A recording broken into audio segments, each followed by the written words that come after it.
Friends, இன்றைக்கி நம்ம செய்ய போகிறது ஒரு முறுக்கு ரெசிபி இல்லை. அதில் நம்ம எந்த கப்பில் எடுக்கணுமோ அந்த கப்லேயே அளவு எடுத்துக்கோங்க. நான் இந்த கப்பில் ஒரு கப்பு அரிசி மாவு எடுக்க போகிறேன். அதனால் அரை கப்பு உடச்ச கடலை இதை தூள் பண்ணி எடுத்துகிட்டு வந்துடலாம். இப்போ இதை போட்டு ஜலிச்சுக்கலாம்.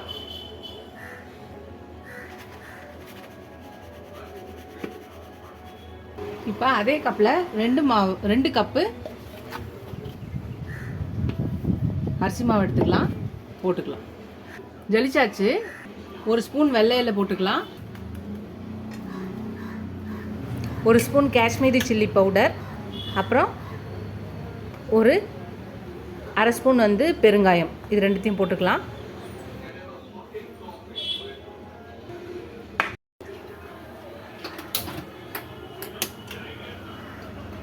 ஒரு 3 டேபிள் ஸ்பூன் சூடான எண்ணெயை இதில் ஊற்றுறேன். மிக்ஸ் பண்ணிக்கலாம்.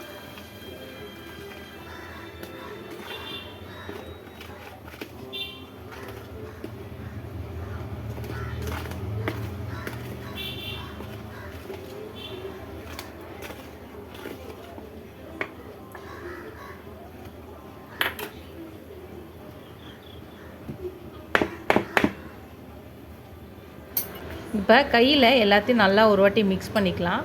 மிக்ஸ் பண்ணிவிட்டு இப்போ கொஞ்சம் கொஞ்சமாக தண்ணி தெளித்து முறுக்கு மாவு பதத்துக்கு இது நல்லா பிசைஞ்சு எடுத்துக்கலாம். அதிகமாகவும் தண்ணி ஊற்றக்கூடாது, கம்மியாகவும் தண்ணி ஊற்றாமல் முறுக்கு மாவு நம்ம பிசையும் இல்லையா, அந்த பதத்துக்கு நம்ம இதை நல்லா பிசைஞ்சு எடுத்துக்கலாம். உப்பு போடலாம்.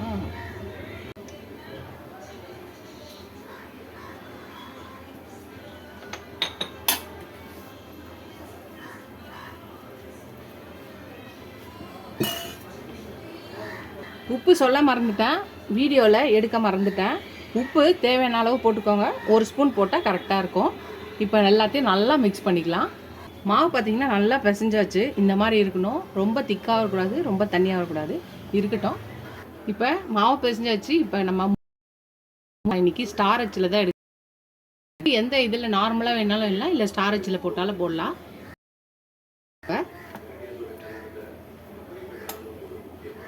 இந்த மாதிரி நீங்கள் கரண்டிலையோ இல்லை தட்டிலையோ எதுலனாலும் புழிஞ்சிக்கலாம். இந்த மாதிரி சுட்டு எடுத்துக்கலாம். முறுக்கெல்லாம் நம்ம போட்டு வச்சாச்சு. இப்போ கடாயில் ஊற்றி எண்ணெய் சுட வச்சாச்சு, அதில் போட்டுடலாம்.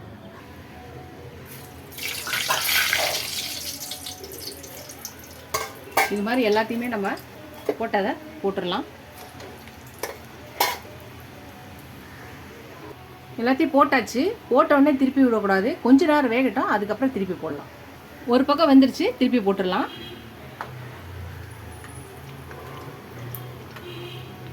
முறுக்கெல்லாம் நல்லா வெந்துடுச்சு, நல்லா கோல்டன் ப்ரௌன் ஆயிடுச்சு. எடுத்துடலாம் எல்லாத்தையும். ஃப்ரெண்ட்ஸ், அவ்வளோதான், நம்மளோட ஸ்டார் முறுக்கு ரெடி ஆயிடுச்சு. ஃப்ரெண்ட்ஸ், நீங்களே இந்த முறுக்கு ரெசிபி ட்ரை பண்ணி பாருங்கள். ட்ரை பண்ணி பார்த்துட்டு எப்படி இருக்குன்னு சொல்லுங்கள். ஃபஸ்ட் டைம் சேனலுக்கும் சப்ஸ்கிரைப் பண்ணி பாருங்கள். இது ஈவினிங் ஸ்நாக்ஸ்க்கும் டீ டைமில் சாப்பிட்றதுக்கும் ரொம்ப சூப்பரான கரெக்டான ஒரு மேட்சிங்கான ஒரு ஸ்நாக்ஸு. ட்ரை பண்ணி பார்த்து சொல்லுங்கள். ஃபஸ்ட் டைம் சேனலுக்கும் சப்ஸ்கிரைப் பண்ணிட்டு பாருங்கள். இது ஒரு சப்ஸ்கிரைப் பண்ண எல்லாருக்கும் தேங்க்ஸ். எனக்கு என் சேனலுக்கு சப்போர்ட் பண்ணிங்கன்னு நினைக்கிறேன். இது ஒரு அடுத்த ரெசிபியில் பார்க்கலாம். Tata bye friends.